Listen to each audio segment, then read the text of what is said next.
Look, light is coming in.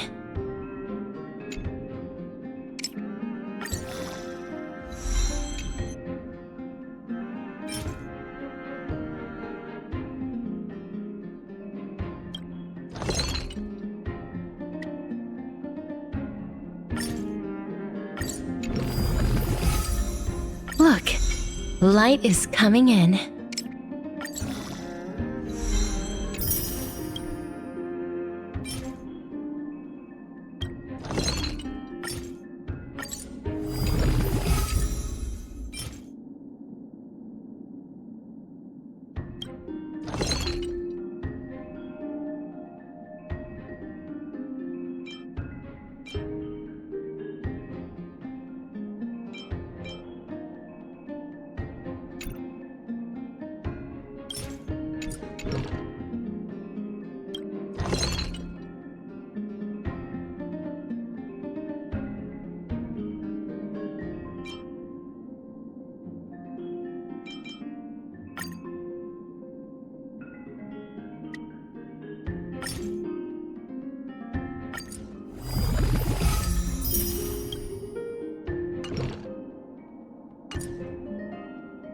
Look, light is coming in.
the stench of evil.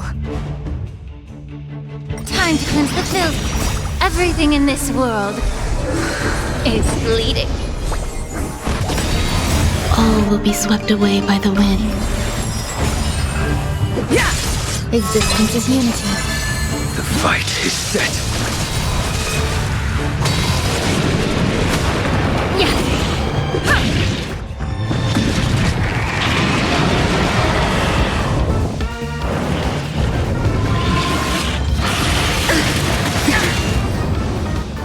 Rules are made to be broken.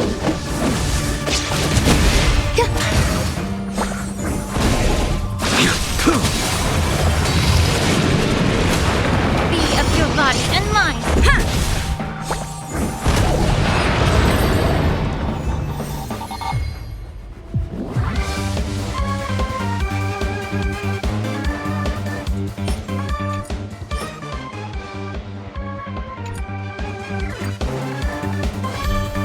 Time to cleanse the filth. Everything in this world is bleeding. Eternal. All will be swept away by the wind. Your end approaches.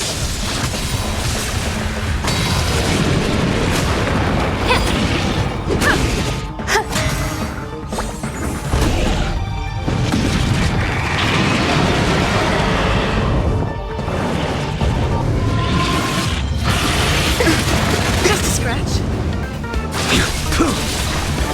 Failed to send you. Be of your body and mind.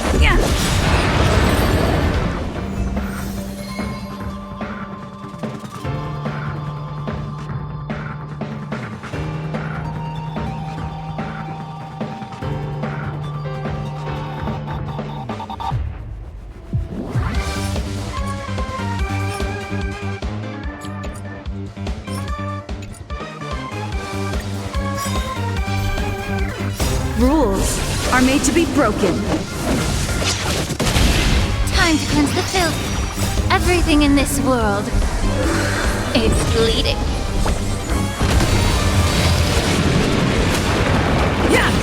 Existence is unity. The fight is set.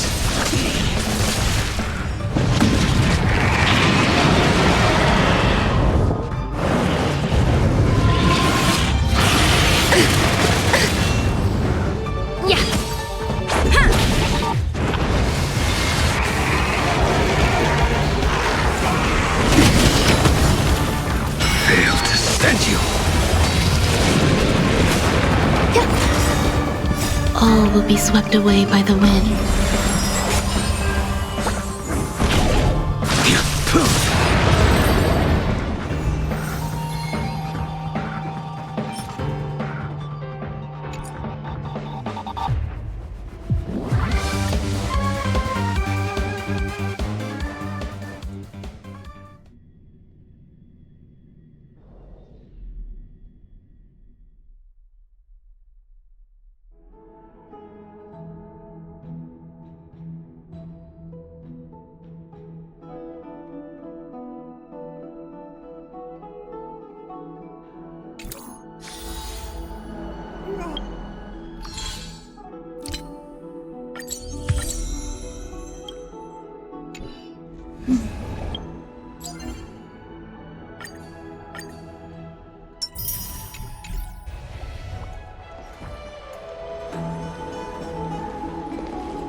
The golden threads foretold your arrival, esteemed guest.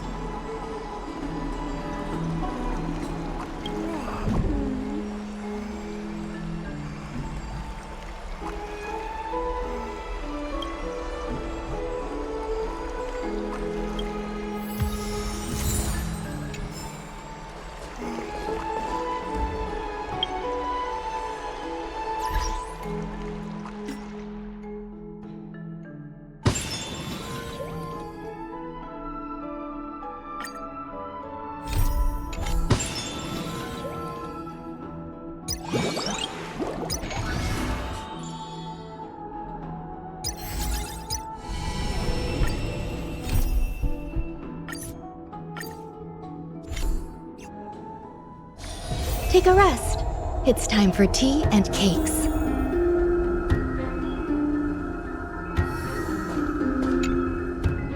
Let us decide how much we can secure for ourselves and how much we're willing to sacrifice like true philosophers. With our words and wisdom. Are you ready, my lord?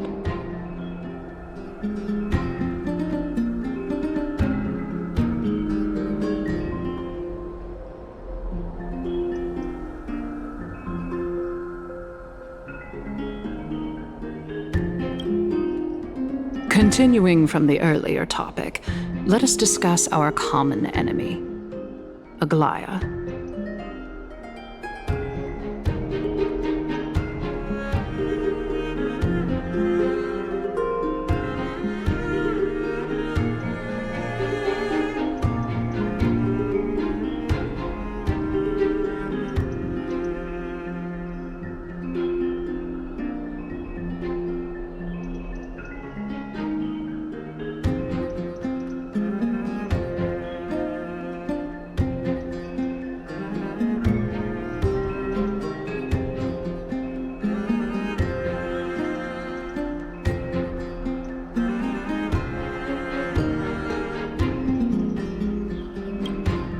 She is the second most experienced Chrysos heir across the whole of Akama, who has gradually lost her humanity to the ravages of time and the ablation of the core flame. A formidable opponent indeed. Admittedly, there is ample reason for her to take your life. Yet your previous reasoning is quite sound. As a seasoned political animal, it's unclear whether she will actually cross that irreversible boundary. Moreover, she still needs you alive so that the Titan's trial can be completed. Is there anyone present who can swear by the sacred vow of Kefali and guarantee that you weren't in league with that woman before coming here? Are you just trying to pull the wool over our eyes and aid her in her savagery?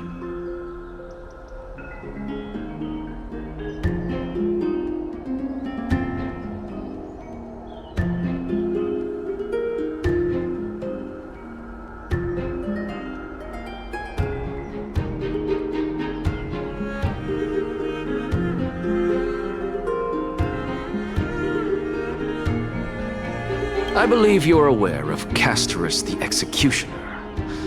Long before I returned to Akama, Aglaya had already dispatched her to monitor me. If I weren't able to reach this place in time, I would have been forced to meet Thanatos first. As compared to a comprehensive plan with uncertain results, if you decide to cut open my chest and remove the core flame, wouldn't that settle her nerves even more? Everything is in place. She just needs the right timing. I understand what you mean. At the very least, the both of us agree that this tyrant who wallows in extravagance and greed is the greatest threat to achieving peace in Akama. The Council of Elders is willing to defend your right to live, just as we defend every oppressed citizen. However, I regret to say that sentiments in favor of the Chrysos heirs and Aglaya are only growing in magnitude. The peace that we are aspiring toward, as well as everything that we hold dear, will be destroyed completely. The city will be burned to ashes, and the citizens' blood will be shed. Tell me, what are you willing to do for our esteemed citizens so that they can vanquish the enemies of our fine city?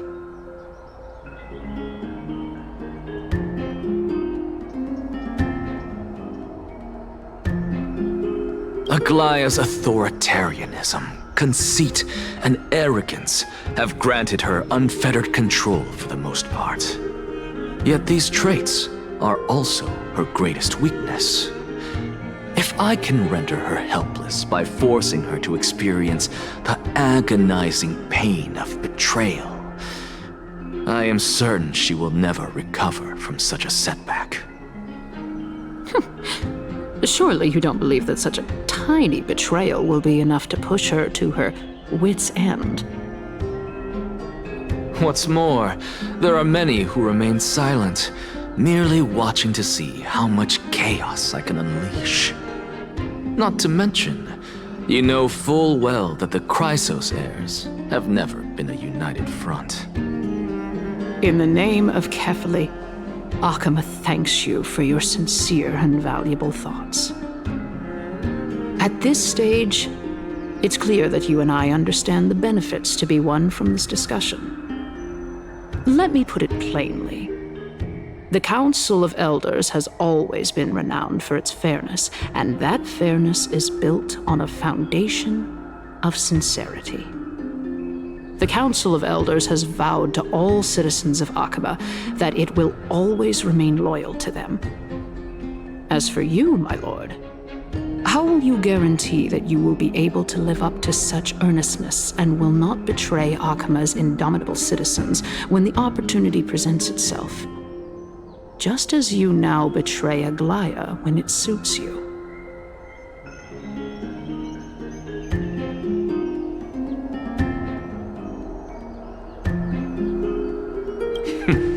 Surely you jest.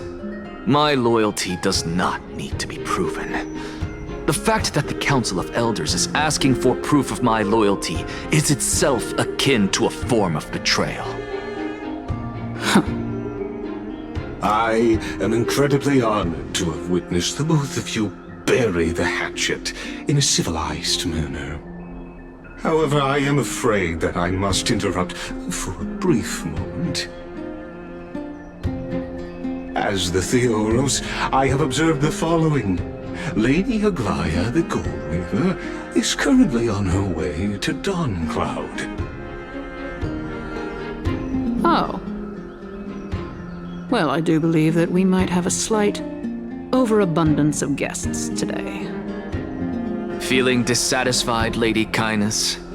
Despite the Council of Elders' lofty residence on Dawncloud, it must still tolerate the whims of the Chrysos heirs. So you were holding back just now. Seems like you are better at playing this game than I. In any case, I'm glad that she's arriving here.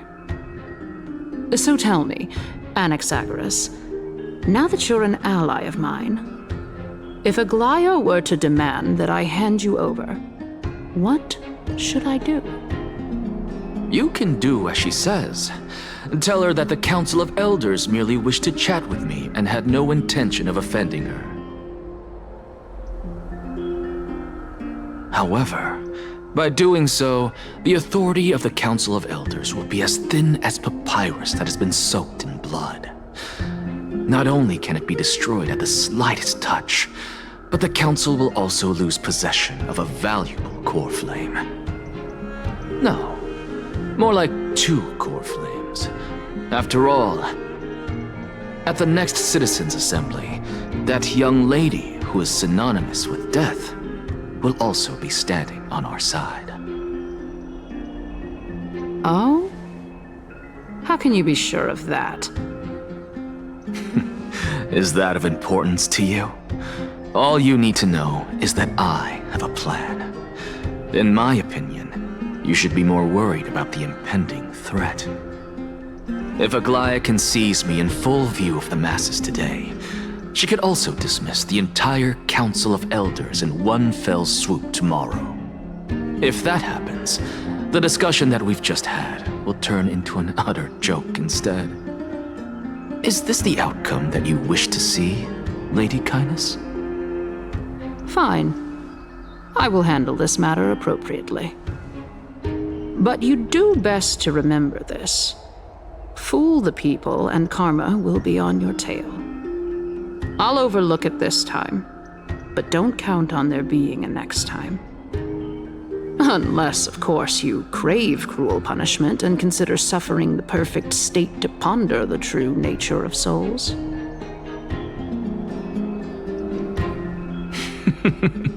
Well, what do you know? That happens to be one of my rare talents. We shall see, then.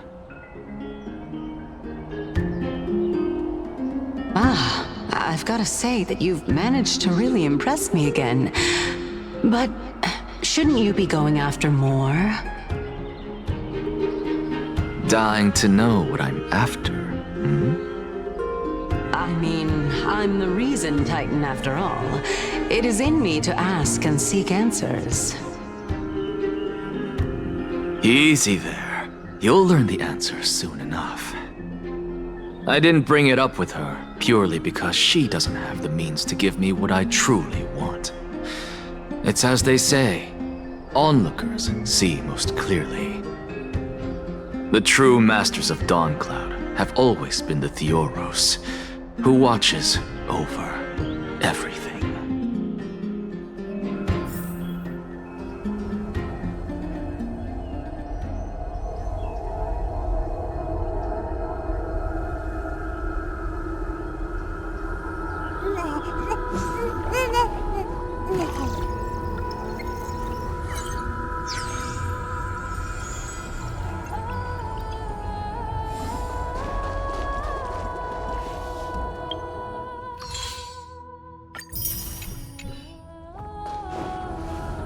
Unexpected visitor. Welcome once again. You know, you could actually skip all the pointless debate and come straight to me to seek an audience with Kefali. I have no reason to refuse you, do I? You may not, but kindness has. Whoever gets hold of Kefali's core flame will get to rule over Akama. She's wary of me, so naturally I had to gain her trust. I would say that debate was not at all pointless. Very true. In my view, this individual has gone to great lengths to get close to Kefali. He might very well be plotting something nefarious against the Titan. Are you still willing to let him pass, knowing this? Yes, very much so. All living creations are always free to visit Kefali's transcendent vessel. This comes with being the World-Bearer. How convenient it is to be able to hear what they say. It is truly my honor to speak to a venerated Titan in person. Please, go ahead. Let me join you both on this journey. Oh, a bygone myth tells of an occasion where Kefali once answered their followers' questions on the peak of the holy mountain. Their followers have since believed that scaling this Titan cliff is one way of being with the god. Hear that? It's not every day that you get to climb a mountain with Circes. You should sing me a hymn of praise. Titan hymns are beyond me.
Go on ahead. Take this Yanis shortcut, and the long pilgrimage stairway will be waiting for you at its end. I have to admit, I never expected you to not ask me anything. Not even my motive. Because I know very well what it is you are after. As the saying goes, a gentleman helps others achieve their goals. I have a feeling that your theory will be validated at the end of this journey. I believe Kefali will not deprive you of your right to ask your question, especially now that you're on the brink of death. You must be closer to Kefali than anyone else. Wouldn't you agree? I hope things go as you say, then. Putting a child of justice into a farcical world is bound to turn it upside down. It is my hope that you bring a much-needed change to this world which is on the brink of destruction.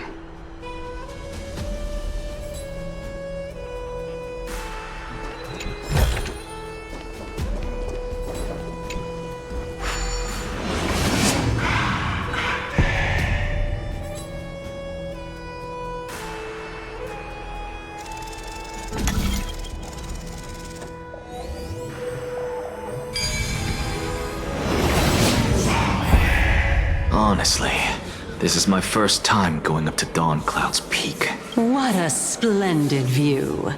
Isn't it about time you recognize the magnificence of us Titans? Well, I don't see how this place is different from those temples in the city. All they have are magnificent facades. And even though I've come this far, I'm still doubtful about getting useful clues from him. I must be getting ahead of myself to be expecting to hear something nice from you. Oh? Haven't you been in my head for some time now? It's high time you get used to how I feel about things. Alright, we're just a short hike away from Kefali. No time to waste here. So the intellectual debate from earlier was too draining for you, huh? If Amphorius gets a new lease on life, you should focus on strengthening your body and stop shirking social interactions. Save your concern. The Titan is in sight. Can you make it? Why? Are you going to carry me up if I were to fall now? I know how far I can go, so just hold your tongue and come along. Fine then. I guess I won't say any more. I'll just wait till your soul dissipates completely to gain control over your body. Wait. Is that... Cersei's? Hey, look at that. Huh? What should I be looking at? Am I hallucinating? Or do we even get to see souls who are close to dying?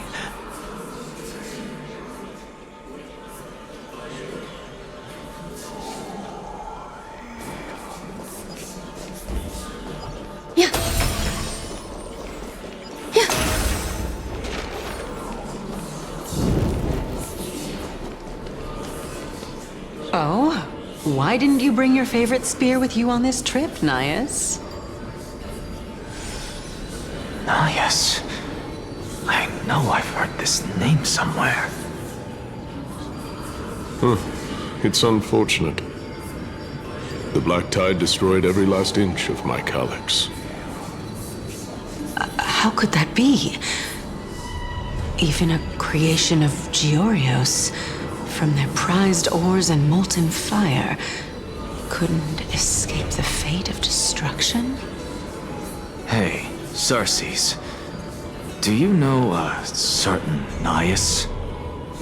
Nias? No, not that I remember. How did you even think up such a strange name? I just saw him. Nias. A warrior-like figure who was just chatting with you here. No, I have no such memory. Could you be hallucinating?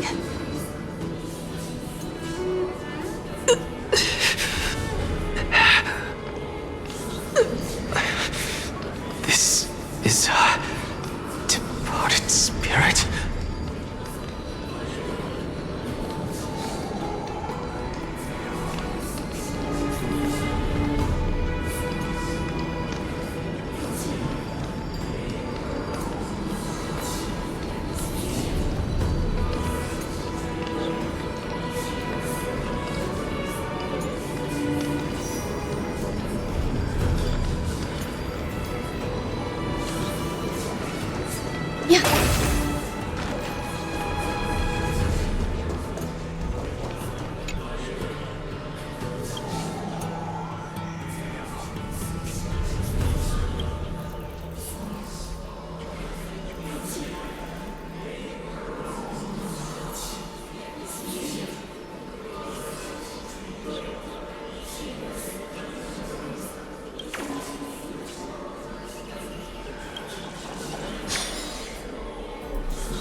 A few decorative designs wouldn't go amiss.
Enough about me. Did Kaos ever reply to you? Well, regrettably. Seems like the price of becoming a demigod is a lot heftier than we thought. Kaos. Demigod. I've never heard of this person. Which Titan's authority did he inherit? Look on the bright side, Nias. Since we've come all this way, I doubt he'd snub his old friends, would he? Let's just hope we mean as much as the world to him. Hey! Are you seeing that same hallucination again? Yes. It's still you and Nias, but you're now talking about a certain Kaos. I'm guessing he's one of your companions? Kaos? This name sounds just as strange to me. Never mind. I think I know what this is about. If things are as I thought, then they aren't hallucinations, but the souls of people. What? But if those are the souls of the dead, then what am I? Beats me. For all I know, you're just an illusion I conjured up in my dying moments. Let's just keep going. As long as I take in more sights and hear more stories. Know your limits. Wander too far among the dead, and even I might not be able to save you.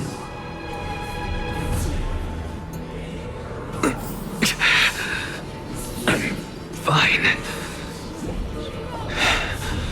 If this is indeed as I thought, then this will be very amusing.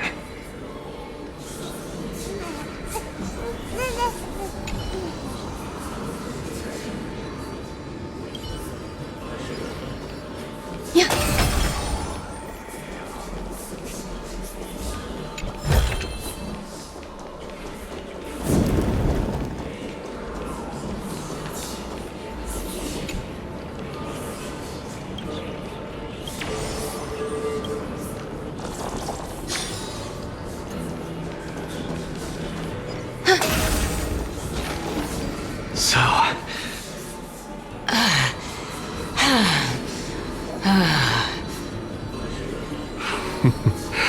Can you keep going? Of course. I'm just... If I knew we had to climb a mountain, I wouldn't have come along with you. I guess this also counts as one aspect of the world-bearing burden. If Amphorius does have a next life, you may want to get your body in shape. Keep your sarcasm to yourself. I'm not getting anything of value from them.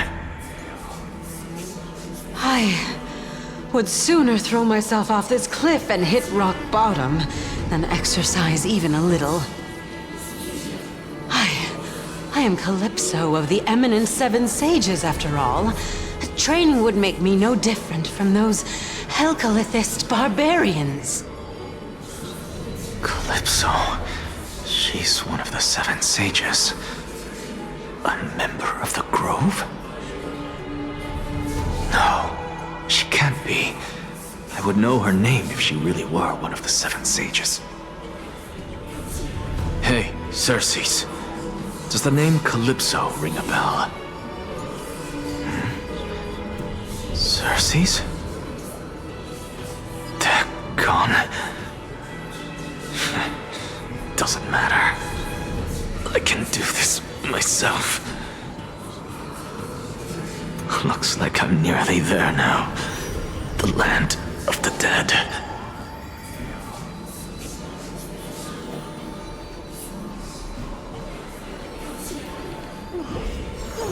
Yeah.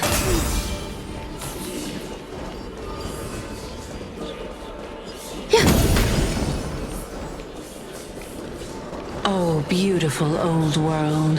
Where are you now? O legendary Era Chrysia, return to the mortal realm. Splendid gods once walked the paths we walk. Alas, all that's left of that warmth is a hazy mirage. Why are you chanting that too?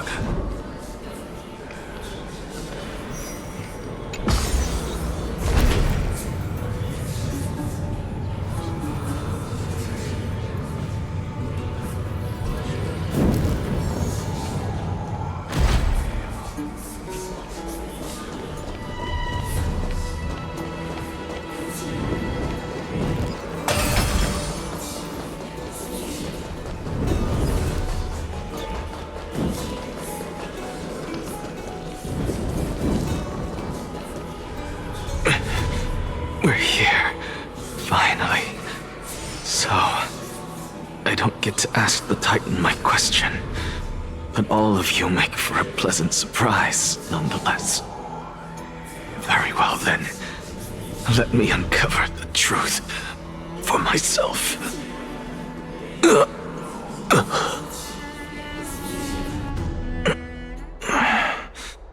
Did I still fail to make it in time?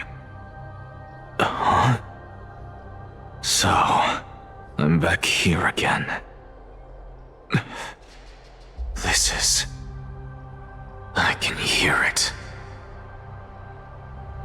I hear it from the depths of the tides, behind the closed doors of the void world. A voice ready to tell me something. This time, the voice is a lot clearer than before.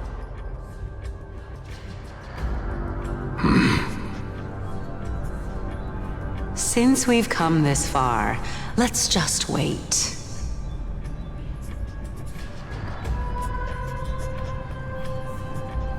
Lord Nias and Miss Calypso, are you both here to visit Chaos too?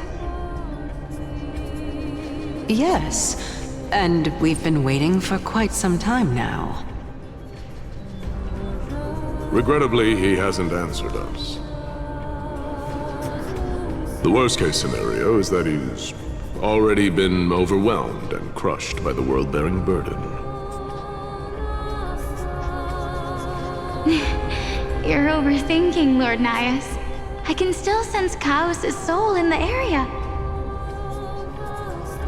And besides, we both know Chaos' nature. A deliverer like him wouldn't fall so readily, much less give up on all that he holds dear. Isn't that so?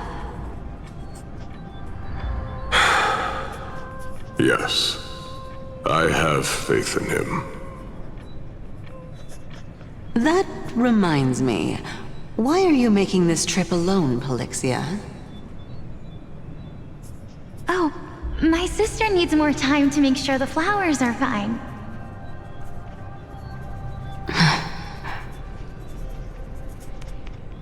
Such a pity. Both of you have hearts kinder than anyone else. Yet you are born only to take over Thanatos' divinity. Everything that I see and hear this time has left me shaken to the core. What may seem like a mundane conversation is in truth a once-in-a-lifetime exchange that has revealed the ultimate answer to Circe's question. The conjecture has taken shape and must now be solidified into a theorem. Next, I only need to seek verification from Kefali. By doing so, I can answer Circe's question and reclaim my body. But no, I will not do that. That isn't important. Because another one of my conjectures, one that I have always dreamed of proving, has been proved right this very instant. Fusing a mortal soul with that of a Titan to replace said Titan is not a ludicrous idea after all.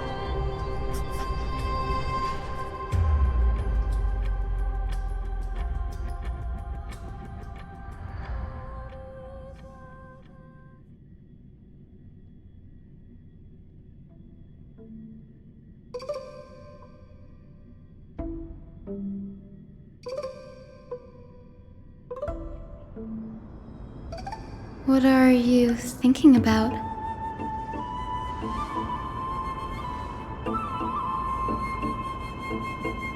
Is that so? You don't look the slightest bit amazed, though. Plus, you seem to be strangely familiar with the city around the Great Tree. Events of the past, huh?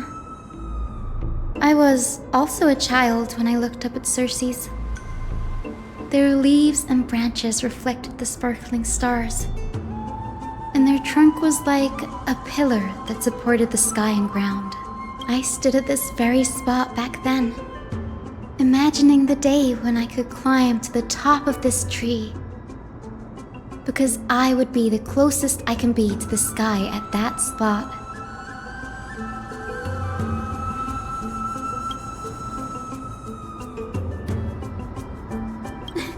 Don't read too much into it. I mean, can mortals even hope to reach Aquila's realm? They're a strict and draconian god. Nothing like Circe's. Reason is willing to share what is theirs with others, but Sky only expects people to revere them. You get what I'm saying, right, Denny? After all, the Titan that imprisoned you and Grey here in Amphorius is none other than Aquila themselves.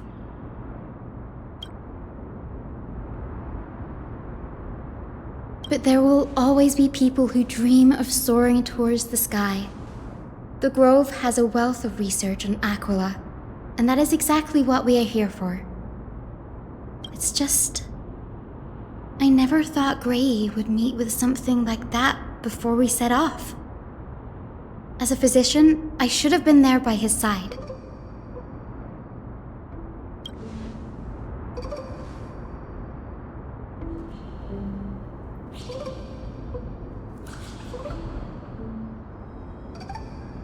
Yeah, there is no rest for the weary, huh? In any case, what we're looking for could be anywhere in this enormous grove. Let's split up to cover more ground. Danny, with your skills, I'm sure those monsters born of the Black Tide will pose no threat to you anyway.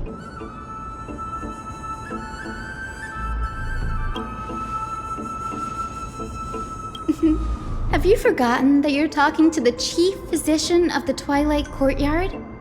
Have more faith in me. I'll be just fine.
Really now? This is way more trouble than I could have asked for. Or you could sit back and watch.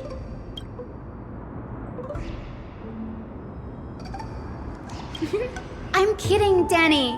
Lend me a hand, pretty please. All right, now let's get him! May the foul stench dissipate quickly. Let's make it quick. The truth burns everything in this world. It's bleeding. Rules are made to be broken.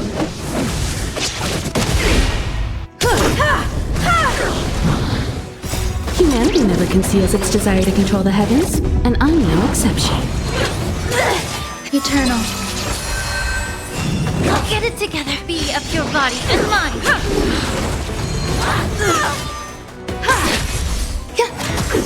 Yeah.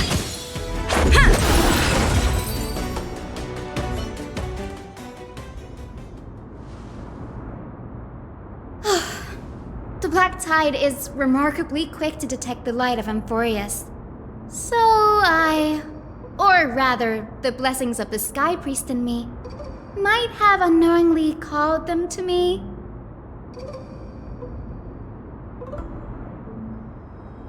Anyway, never mind that for now. Here, you might want to have a look at this. I found it around here and thought it might be of interest to you.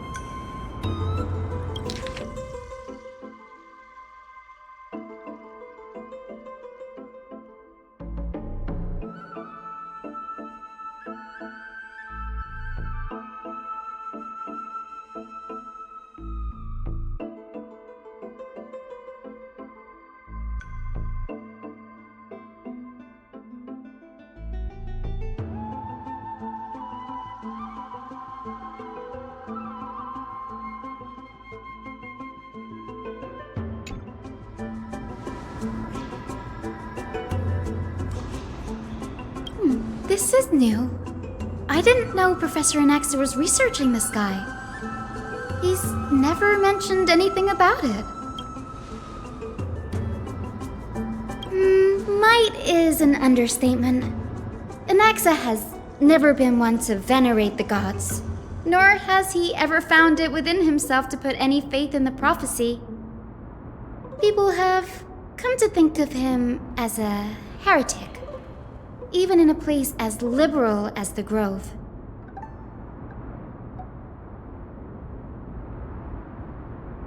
Yet, it is also this very blasphemer that Circe's favors. Fate sure works in mysterious ways.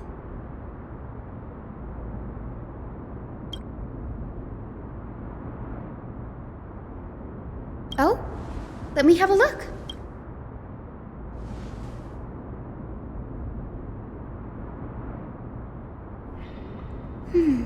By the looks of them, these scrolls are records of two conversations that took place in the same setting, one after the other. Sure, go ahead. The Grove of Epiphany is home to 7 schools of thought.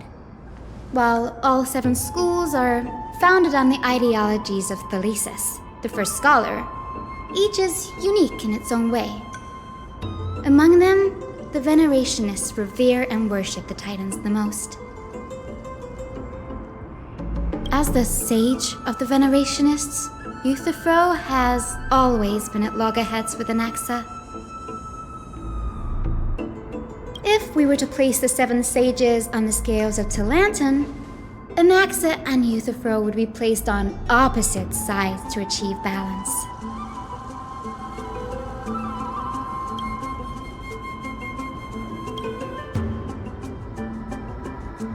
Nearly everyone in Amphorius has heard the story of the skyships by now. Aquila's stature is loftier than the heavens, and their divine retribution is merciless. That's why it's no use building giant skyfaring ships. Oh, but I do wonder if a supercharged mini Treaty cannon could slip past their watch. New Newsporists primarily study the application of alchemy in soul repair. Everyone considers Anaxa a blasphemer, but that has never stopped him from sharing his ideas, no matter how taboo.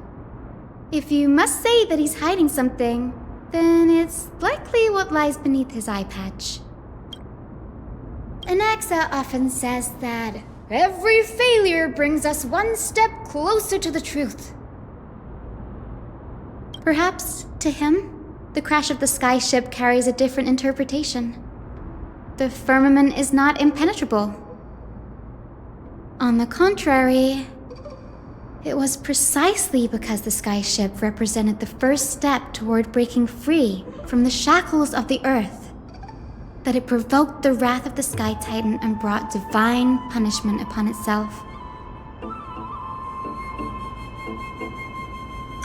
It's a shame that the majority of the Grove's research on Aquila was headed by the Venerationists, with sacrificial rituals making up a predominant part of their findings. Discourse about more esoteric subject matters in relation to Aquila dwindled even further after the skyship incident.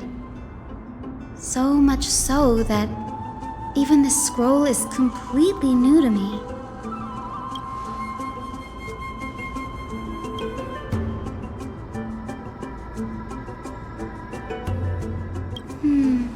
That's what I'd like to know.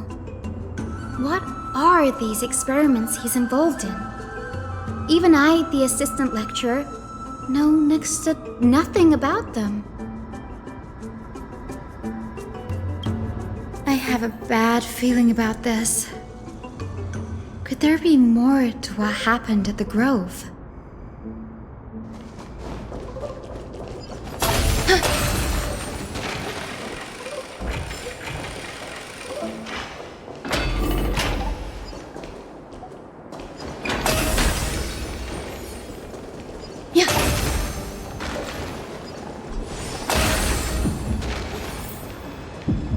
This is the Library of Philia, a place where the Grove stores its collection of tomes.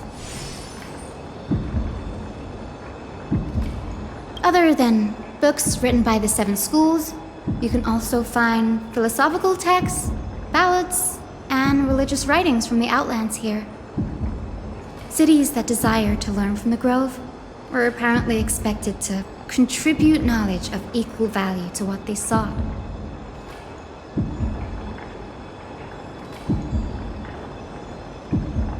We've had more than our fair share of hilarious episodes over the years.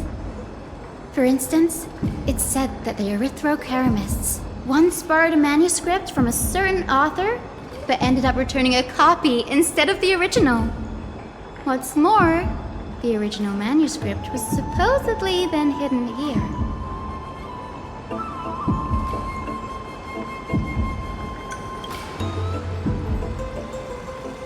Nice?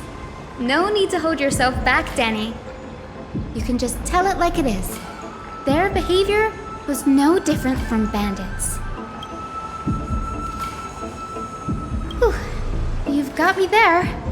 Some said you couldn't even find a dictionary in Castrum Kremnos, so I guess they were spared. There are too many books in the Library of Philia. Flipping through them all will take too long. Why don't we use the Biblioslate to search for the texts we need? We can bring them back to Akama for reading after that.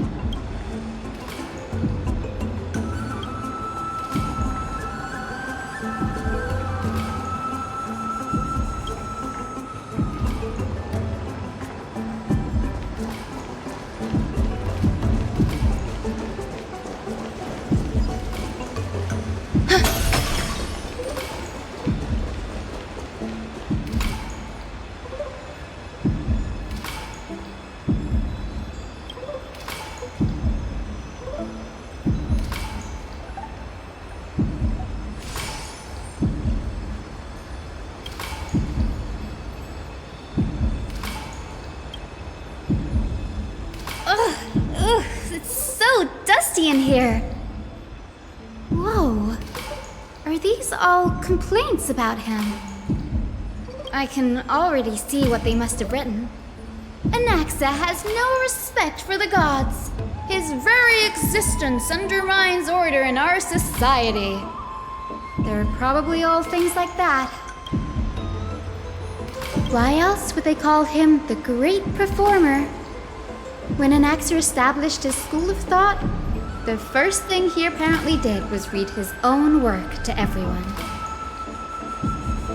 Are the Titans truly an accurate reflection of what humans think gods should be? Worlds created by gods are indubitably perfect, but what of Amphorius? Only foolishness and insensitivity everywhere you turn.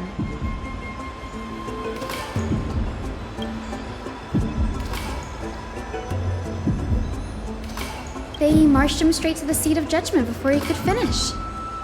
Though what he took on in the end was more of a debate than an actual trial.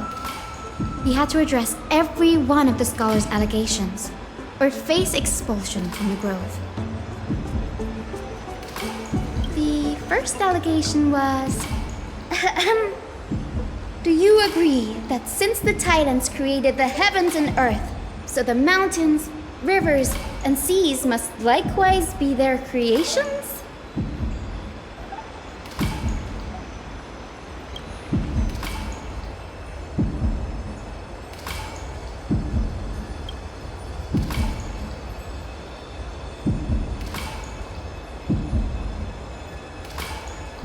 Anaxa said the same thing then. Needless to say, his critics didn't take kindly to his answer, so they followed up with a second allegation. You claim to be studying souls, yet you are, in fact, defiling them and committing acts condemned by the gods. Do you admit it?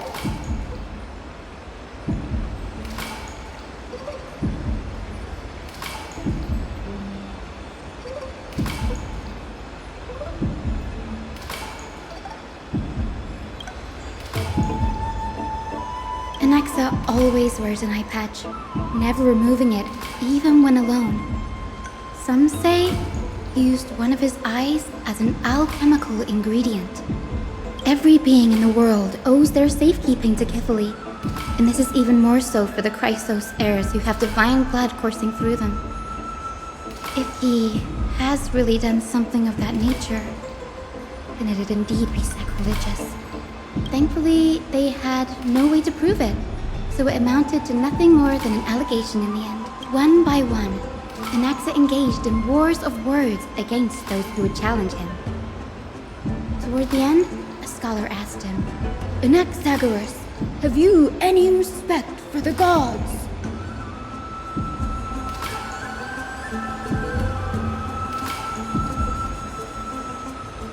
It was only after a brief silence that he answered, I have never denied that Titans are meant to be noble constructs.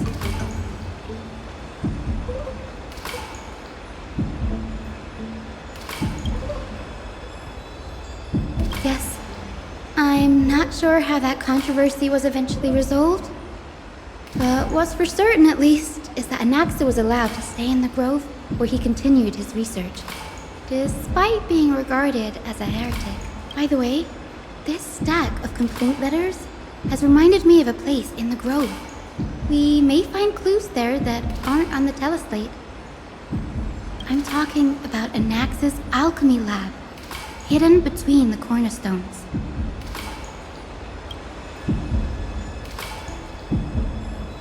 It's a well-kept secret. Among the 7 sages, excluding the nominal chief sage, each has a private sanctuary where they can conduct research undisturbed in their free time. Even the administrators of the Library of Philia are restricted from accessing those places and documenting the sage's research. But with the grove in this state, I'm sure Anaxa won't be mad even if we sneak into the lab for a short while. Right?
This is the place, but where is everything? Materials for alchemical experiments, matrix diagrams, and even the seal to the lab.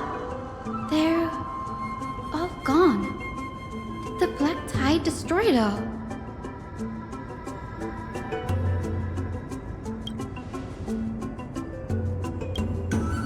No, not even close.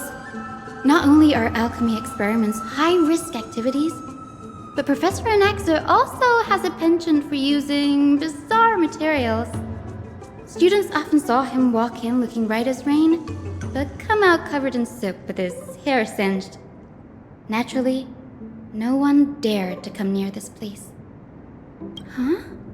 That bookshelf over there seems to be the only thing still intact.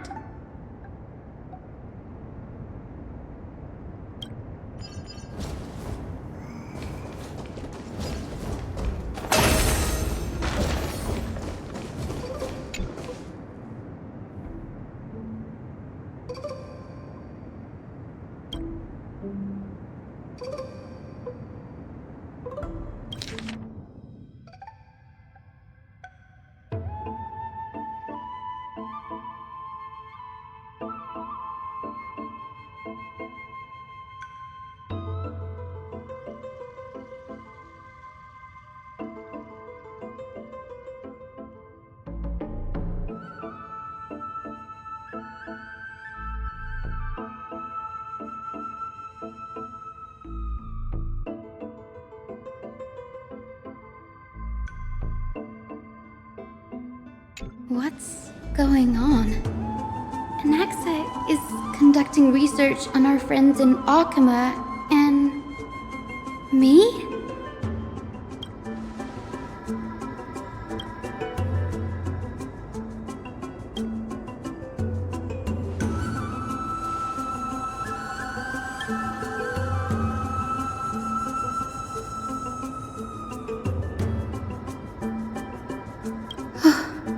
Danny, look at this. I have a bad feeling about this.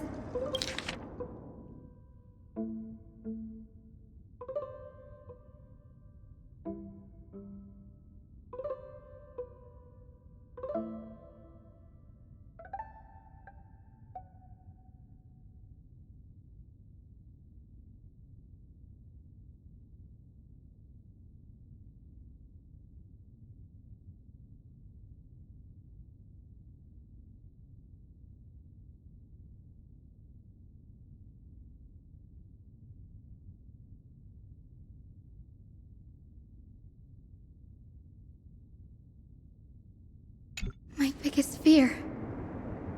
It's come true. After going through his notes, I think I can piece it all together now. Anaxa was carrying out experiments on soul transmutation. Yes, this is what he was secretly conducting research on. Something he had to keep hidden from others. Compared to his public speeches, this is the real blasphemy. Oh, I just thought of something. Do you remember when the black tide was approaching? The Grove had planned to send Cersei's core flame to a safe place. But an accident happened along the way, and Anaxa lost his life in the process.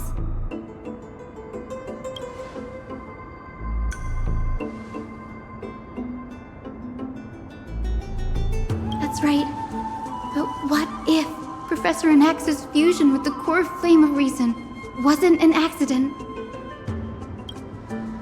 Put yourself in his shoes. Knowing that the black tide was closing in and your time was running out, what would you have done? Exactly. When the black tide came, the true reason Anaxa headed to the Luminary Throne was to transmute and fuse himself with the Titan's core flame. No. Judging from how he reacted after the event, the results came as a surprise. Maybe he failed to consider the possibility that Cersei's would make a similar decision. The manuscripts detailing all the alchemical formulae have been taken away. His research is still ongoing.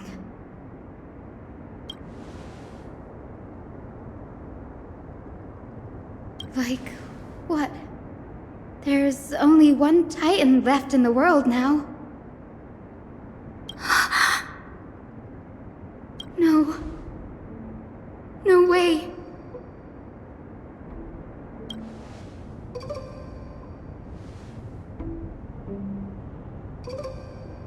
He's after Kefali. Sir, this sky above us, it's not real, is it? Of course not. This is just an image from a projection device used for educational purposes. A simple trick. The day-night cycle has been lost to this world. So that students like you may still learn about the night sky, astronomers have harnessed the Titan's miraculous power to manipulate the light, projecting the nights of the past here for you. Much like how the sky above the Holy City is also illuminated by Kefali's dawn device. So, the skies of Akama are fake too. You mustn't conclude that, Anaxa. You should know that only a child would expose a trick and be proud of it. Often people know more than they let on. They simply choose to feign ignorance because they have no other choice. Then they're just deluding themselves. People believe in Kefali's tale of Genesis, accepting wholesale whatever the priests preach. But we're different. We've already walked out of the firelit cave of ignorance. We have already realized that we live in a world where Titans make the rules. Even when we look at the sky, we're only seeing what they allow us to see. Rather than gazing at this mockery of a night sky fabricated by them for the rest of my life, why shouldn't I be the one to take control of the projection device instead? So much time has passed since you sowed the seeds of doubt in my heart, child. Many a night, I find myself penning down all my theories and wild ideas, only to burn them to ashes when I open my eyes in the day. Why? Because we'll face death by burning if word gets out? As a sage of the Venerationists, my soul has already become inextricably linked to the great tree. Every word I say and every move I make is certain to influence every leaf, every branch, even the tree itself. But above all else, my days are numbered. Instinctively, I have my doubts about the golden blood. and the human soul, yet I have no means of verifying them. The golden blood in my veins is woefully thin, and I am loath to waste what little time I have left obsessing over a hypothesis that cannot even be proven in the first place. But I can, sir. I can do it for us. The time is right. Give me all that I need, and I shall accomplish this grand feat on your behalf.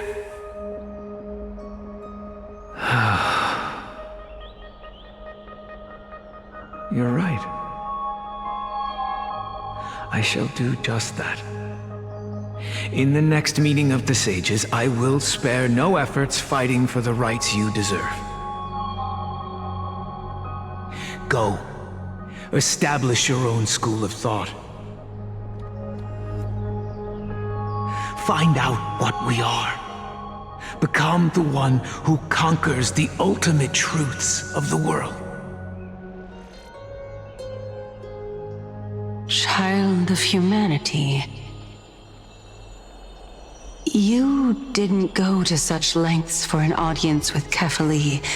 Just ask him a few questions, did you? So, you figured it out.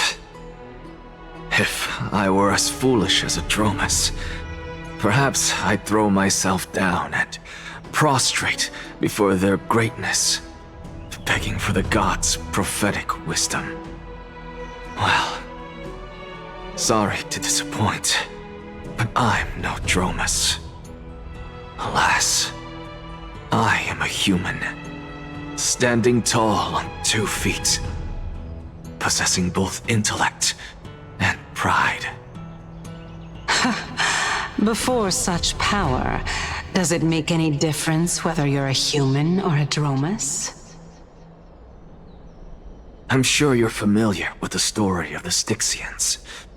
When the raging waves threatened to swallow them, they didn't just give up and become sitting ducks. No. They constructed a dam that kept the roaring tide at bay, chaining down the mad Fagusa. They call me a blasphemer, Circes. But that doesn't mean I deny the existence of gods. It's just, as I see it, Titans are simply a force that mankind has yet to find a way to tame. Oh? If power that rivals the Titans is what you crave, why not conform to the prophecy and brave the trial? Why stop at harnessing the power of the Titans when I can do so much more? The source of life is what I wish to grasp, to understand what makes up the soul, and to learn what we really are. Thanks to you, I've had the chance to personally verify, in more ways than one, that the soul indeed ceases to exist in death. But where there is death, there is life. And where there is an end, there must also be a beginning. How then is a soul born? That was the only unknown variable left in my calculations. And by the sound of it, you have already formed a conjecture. No, I have already drawn a conclusion. In my journey unto death just now, I finally saw the answer with my own eyes. Professor Anaxa, I'm here. Her life hangs by a thread. I must ask you to refrain from taking any unnecessary steps. Of course. I'll bring this to a conclusive end, and give you the answer you so desire. However, in accordance with the principle of equivalent exchange, I must also demand from you what I need. As you wish. Don't you care to know what the price might be?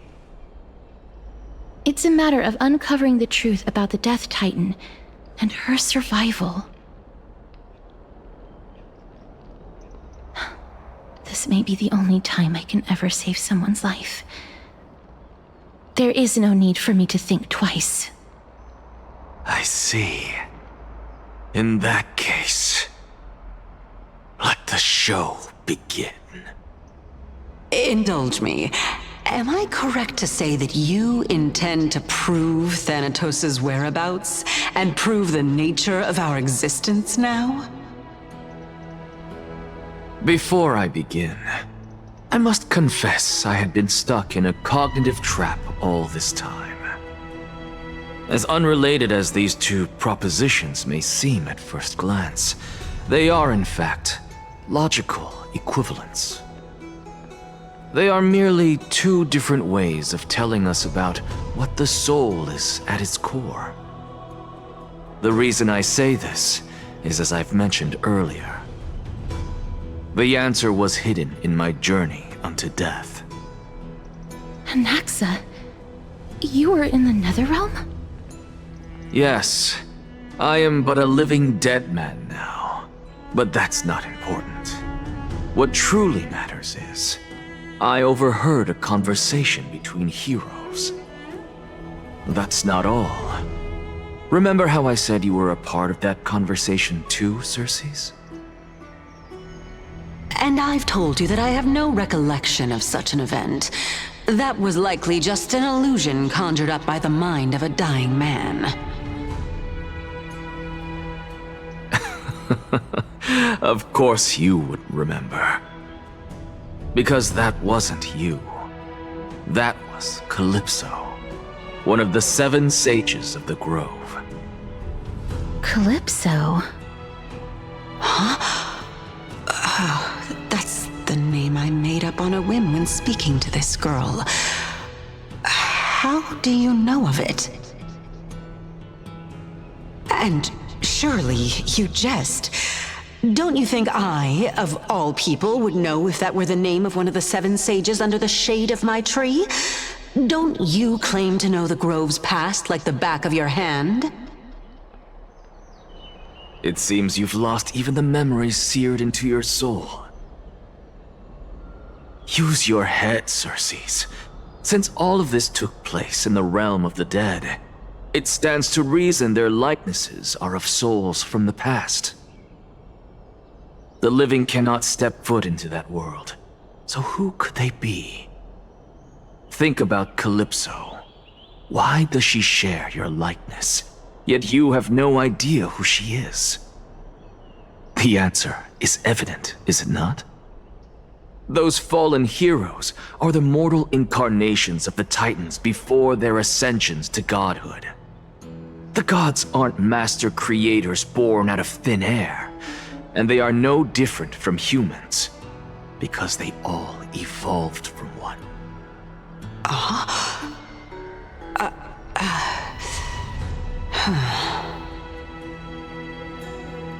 Does this answer disappoint you? Yes, because you've answered nothing. If I truly was once human, as you claim, then where do the children of humanity come from? Even on the off chance that you speak the truth, this brings us no closer to grasping Thanatos' whereabouts. How are we to find them? I knew you would say that. But it matters not. I know what I'm doing. Actually, why don't we have this supreme being standing before us tell us everything? You can revive a Titan? Humans cannot return from the dead. Neither can gods. But all we need to do is look at this from a different perspective, and the problem will resolve itself. The solution is simple. Just like what you did to me. If I'm reborn as Kefali, I can rebuild the world and all within it as they once did. Simple, is it not?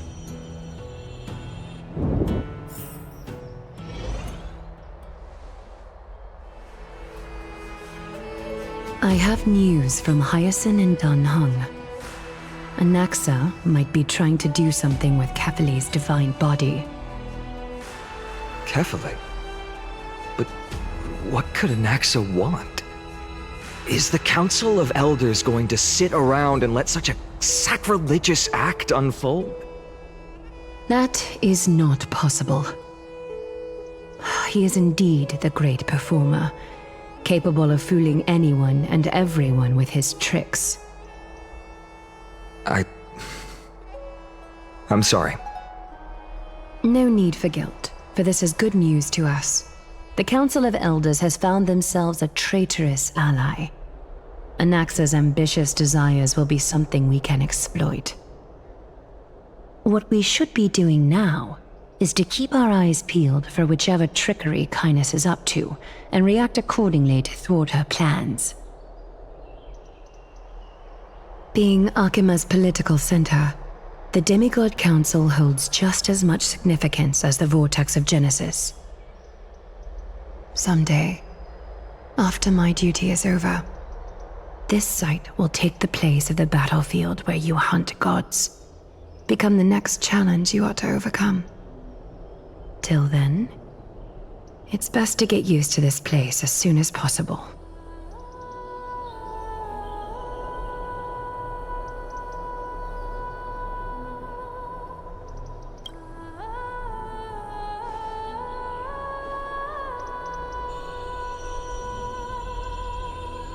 Preposterous! The Christos heirs only have their standing because of the Council of Elders! How dare they trample over it!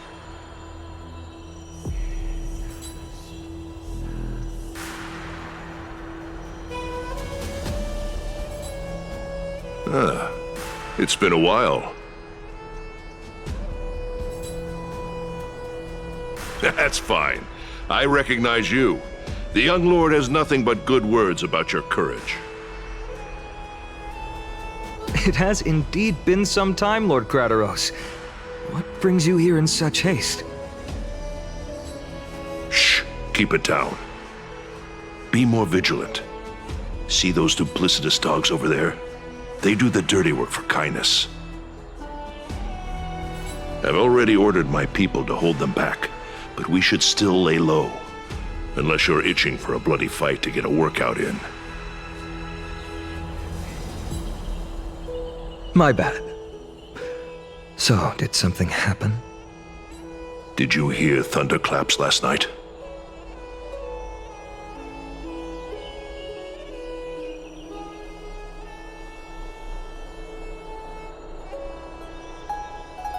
Hacker, what?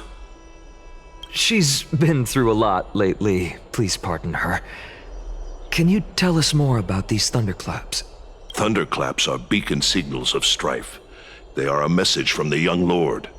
He threw a spear bearing several words at Akama. Watch out. The Flame Reaver is back. I guessed as much. We didn't actually kill them back at the Kremnos Arena. I figured this is something you would want to know. We Kremnoans never back down from a fight. So if you plan to take that thing down in a battle, reach out to me anytime. You have my gratitude. I will let Aglaya know about this right away. Remind her to be on her toes while you're at it. That vicious Kindness has been unusually active lately. Those lackeys she keeps under cover have been going in and out of the city a lot more frequently these days. Some even seem to be getting Kremnoans to defect to the Council.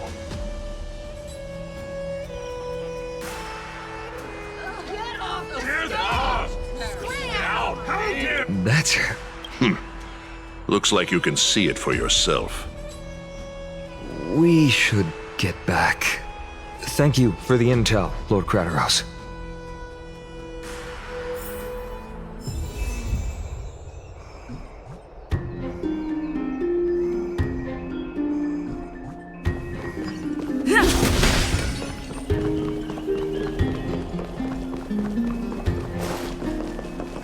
By by carefully into Lenten above, as the Theoros I have observed.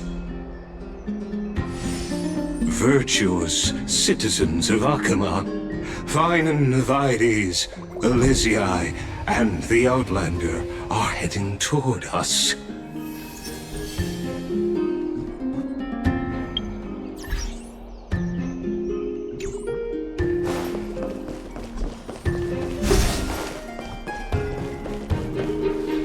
Aglaya, what happened here?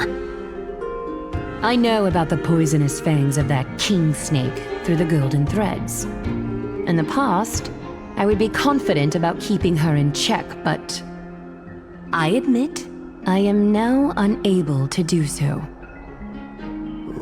What do you mean? It is no longer about eloquence or arguments. I have been a demigod for far too long that I hardly have any humanity left. Before I realized it, I have become no different from these hypocrites, no longer capable of relating to the people. This has come a lot sooner than I expected. But perhaps it is time. I need you to step up, Finan, in order for me to retreat behind the scenes. Yes, this is my duty, but... It is far easier for the Council of Elders to fool many than just fool one person. Their so-called more support is no more than a ruse to distribute power using words instead of lances. There is no glory in winning this debate, but that makes having respect for humans so much more priceless. Finan, you are a Chrysos heir without flaw, capable of relating deeply with humans. I appreciate what you've taught me, Aglaya. I hope we'll live up to your expectations and win this debate.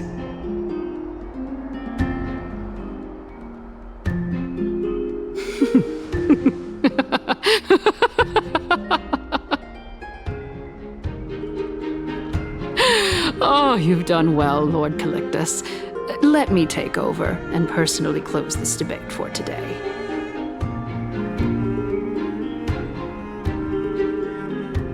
Dearest counselors, let it be known that I sorely miss the blissful times portrayed in lyrical poems. Back then, Amphorius was home to nearly 1,000 cities, each with their own local faith, while gods walked the earth and shared close bonds with humans.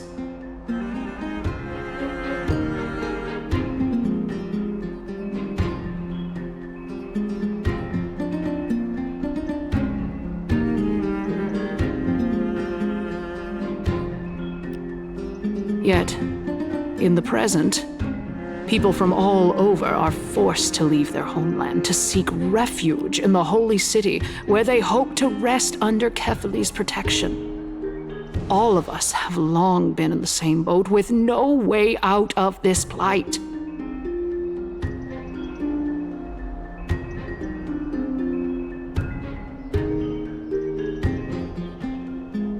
We didn't have a choice in the past, but now, the Council of Elders brings to the table a new possibility. All I have left is one question for you.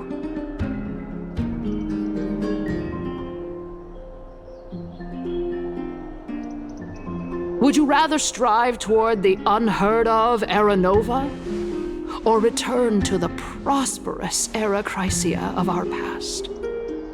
Make your choice. Now, which of the two would lead mortals to an ideal future?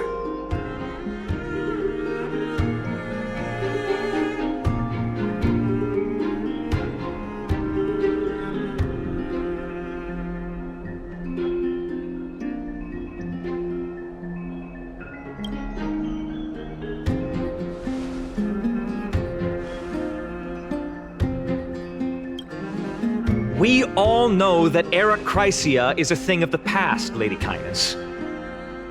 Please, enlighten me. How does the Council of Elders plan to turn back time? Let the three Titans of Calamity be born, and Erechrysia is nevermore. But bring demise to those Titans, and Erechrysia will descend upon us again.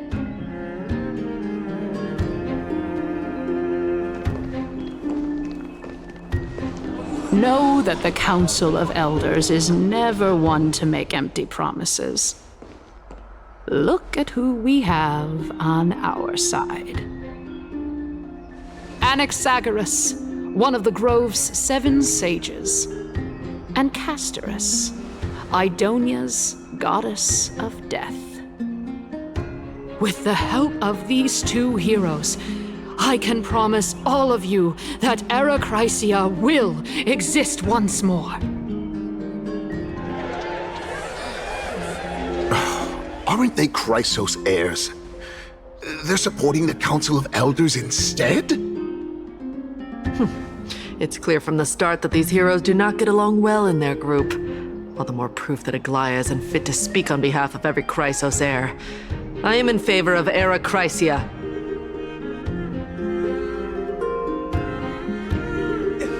Erechrysia! Erechrysia!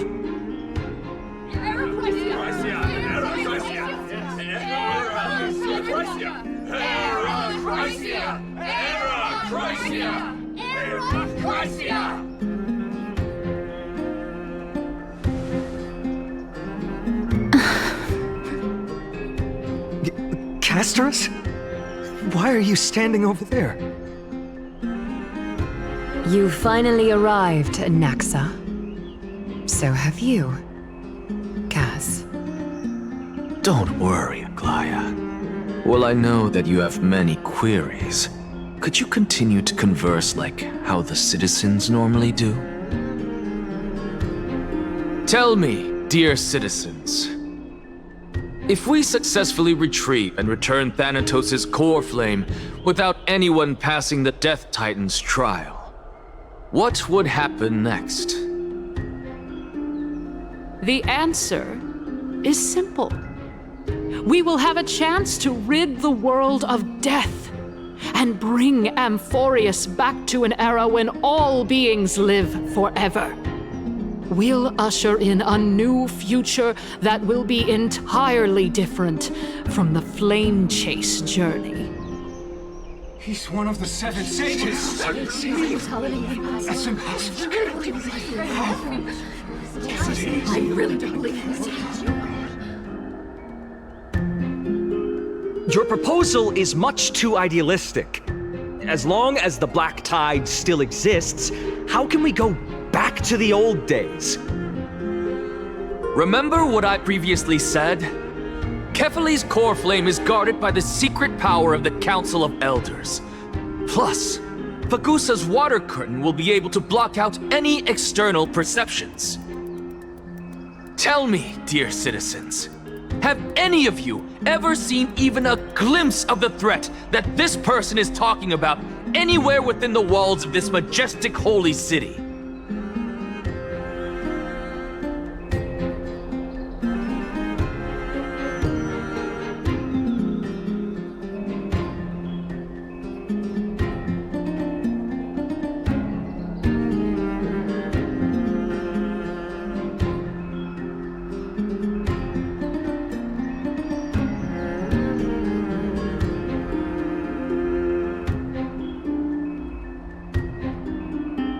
Oh.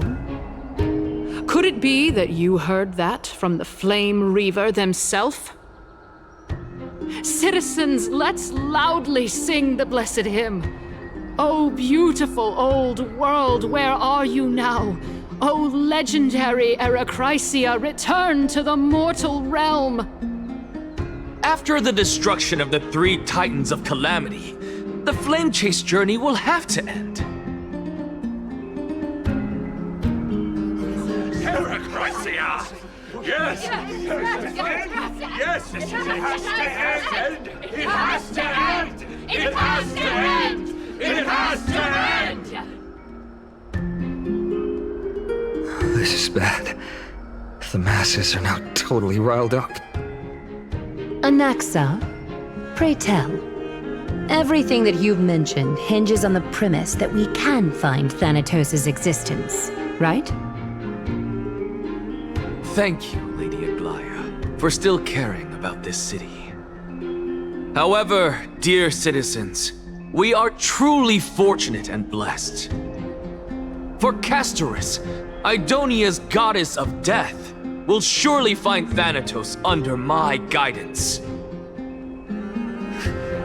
What?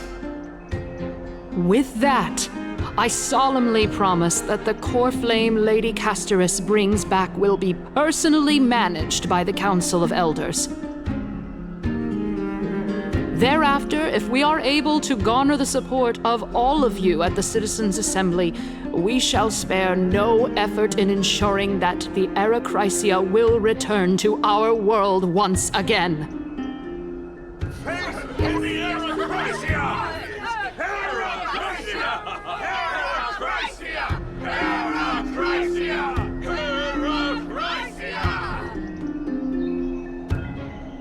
With the balance shattered, the result is clear. Buy carefully into Lent and above, as the Theoros I have observed. Akama has chosen her destiny. The issue up for discussion at this Citizens' Assembly shall be modified to the suspension of the Flame Chase journey. This resolution shall be put up on the Wall of Heroes, such that all citizens are aware of the city's way forward.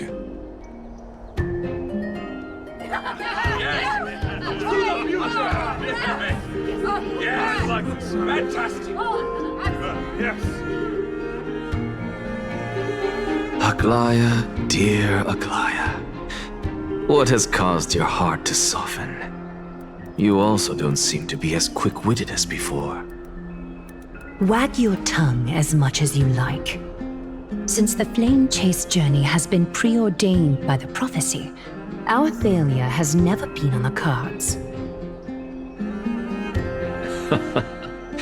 Well then, I guess we'll find out if that's true at the Citizens' Assembly.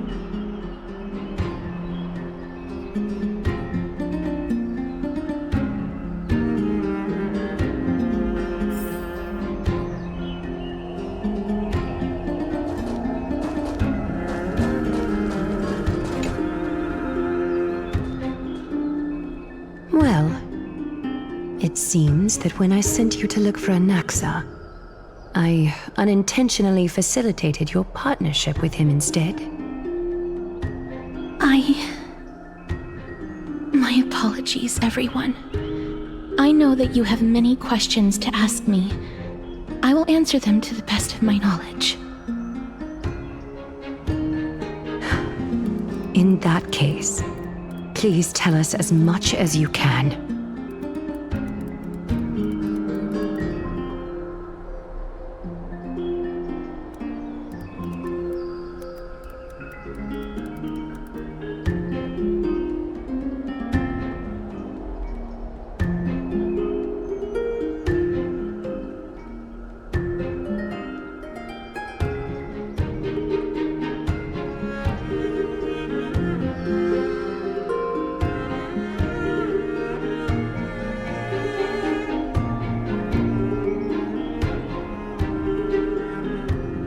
In actuality, he showed me a past that was both long and heavy.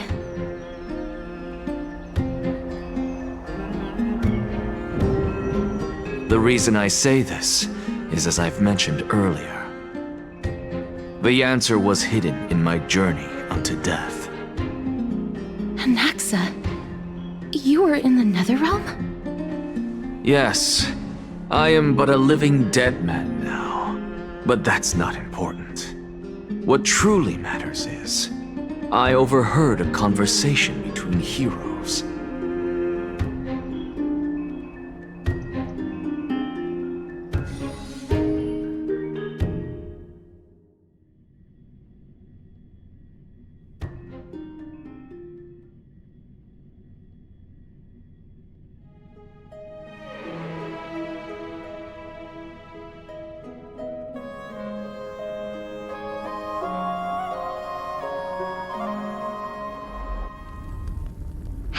heard of this tale before? A tale about the ocean god's treasured pearl, our hometown. It was a seaside town which enjoyed the ocean breeze and glorious, peaceful times, thanks to the wisdom of its ruling queen. Until one day, an evil dragon descended upon the town. Its wings were large enough to blot out the sun, while its claws were sharp enough to rip the waves apart. It barged into the tall tower and devoured the queen's beloved daughter. It even settled itself in her bedroom like a tyrant king. The queen assembled 300 warriors who managed to subdue the evil dragon by chaining it up. However, when the queen slit open the dragon's belly, she realized that the princess had long since been digested, and all that was left of her was a pile of bones.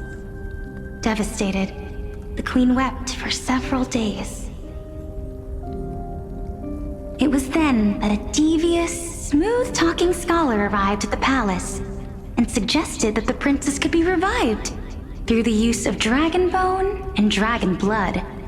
That liar called this process the secret art of alchemy. The princess was reborn! The queen was overjoyed, blissfully unaware that the evil dragon's soul still lurked within the princess's body. As revenge, the evil dragon swallowed the poor queen, the glib liar, the courageous warriors, and all of the town's innocent civilians in a single gulp. Worse still, the souls of the deceased refused entry to the Netherrealm because they were filled with regret. Forced to roam the mortal realm, these resentful souls ultimately converged into a river of souls that would not retreat for a long time. The terrifying death had consumed all. Thereafter, our hometown fell into ruin as well. Until... Until?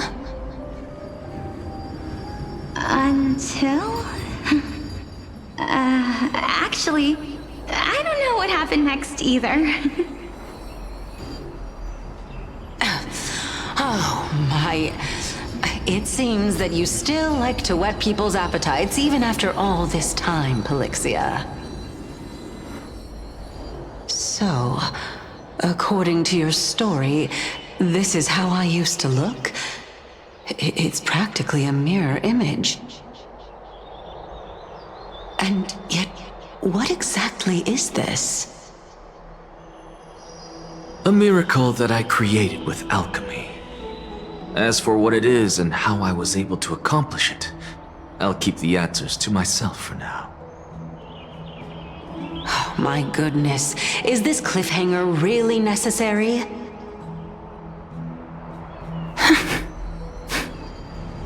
Quiet, Titan. Continue to enjoy this splendid play, and the truth will naturally reveal itself. Dragon, huh? I've heard this legend before. In that case, what do you think of it? I think that this so-called alchemy was a tenuous analogy added to the story by future generations. After all, you've never heard of a tradition of alchemy in your hometown before, have you? Indeed. Before I left home to pursue my education, I never even knew that anybody was looking into this area of study. Therefore, we can just treat this tale as a fable told to young children. A fable, you say? If so, what moral is it trying to impart to the kids? I guess it might be the concept of equivalent exchange? Oh? I thought the moral might be closer to something like honor the dead. Huh. What? At a loss for words? No, I merely realized that we're both thinking of the same principle. If life is priceless, then there is hardly anything else in this world that is of equal weight to it, right? Indeed. As expected of the wisest scholar in the land. You flatter me. Why don't I ask you a question as well, as a form of equivalent exchange? Of course. What is your question? If I imparted my knowledge of the art of alchemy to you, would you use it to resurrect someone you loved? What? What kind of strange question is this? I got it. You're just trying to get me to tell you whether I like anyone, right? Let's just leave it at that. That was rude of me. Yes, I would. Oh? Death is inevitable. In the days to come, I'm certain that someone whom I cherish deeply will leave me for good. If such a mighty power really existed, I think I would use it without hesitation. After all, you, me, and the rest will all have to face that fateful moment eventually.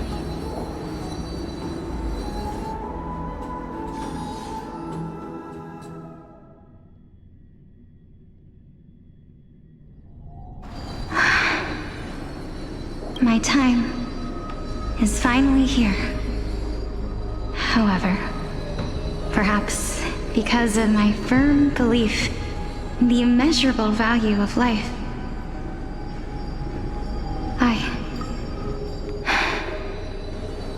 I am unable to complete the trial.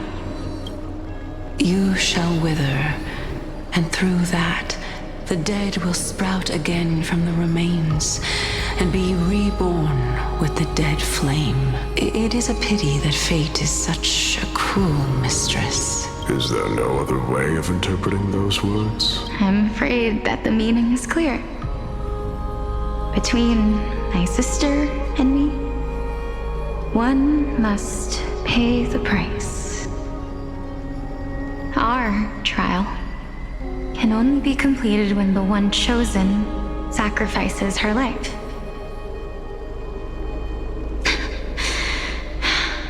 I'm afraid that the prophecy might even have selected a pair of twins for this exact purpose. Fortune makes fools of us all.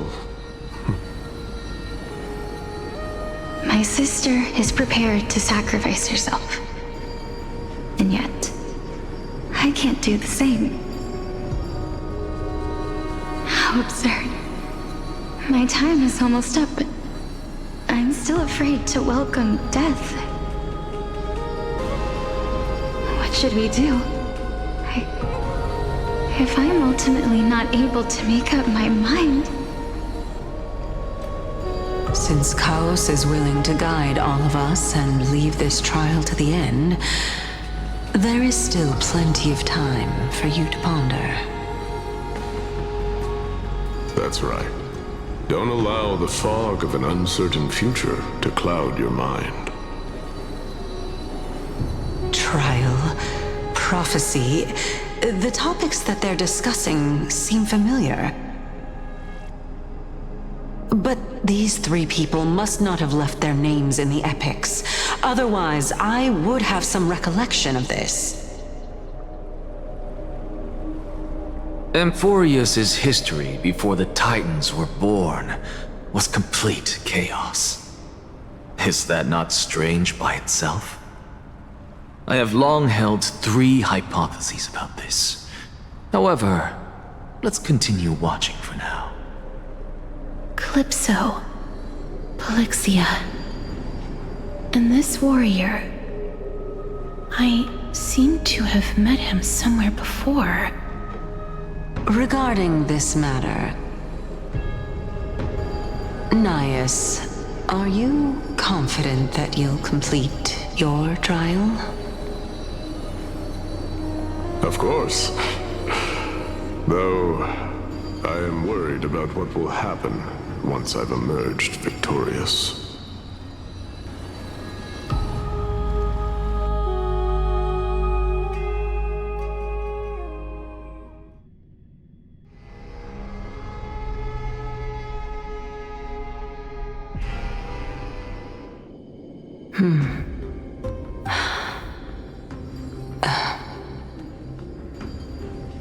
Looks like you have made up your mind.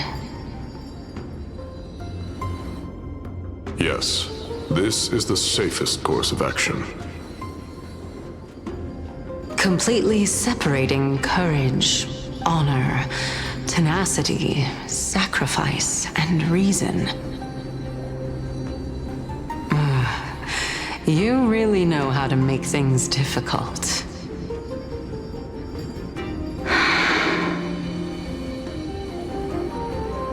Please, young lady, witness my fall and demise. Lady Calypso, you shall host the soul-rending ceremony. I do not understand. Why would you dare to sacrifice yourself for a future that you won't get to witness? Because this is our destiny. The power that resides within me is so intense that I will one day be engulfed by it. Furthermore, a valorous death before glorious return has always been the path I chose to walk. A journey I began long ago. If your sister or Kaos were in my position, I believe they would make the same choice as well.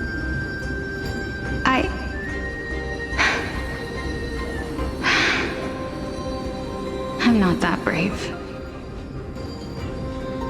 I don't know how I'm supposed to face such a serious affair.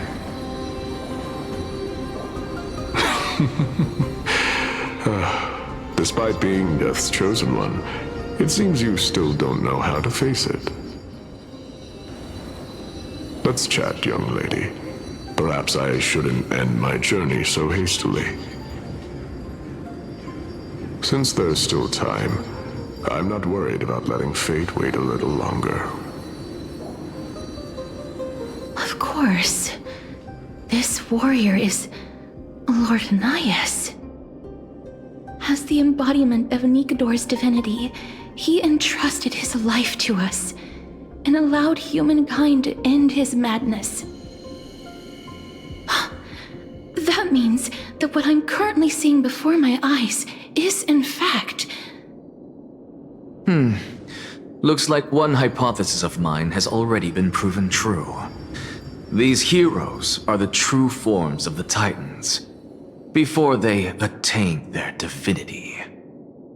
If so, the chosen one of death that he speaks of is actually... Polixia? Is the previous form of Thanatos? But her appearance... If this is true, as long as we can find out where she went, we'll naturally be able to figure out the location of the Death Titan.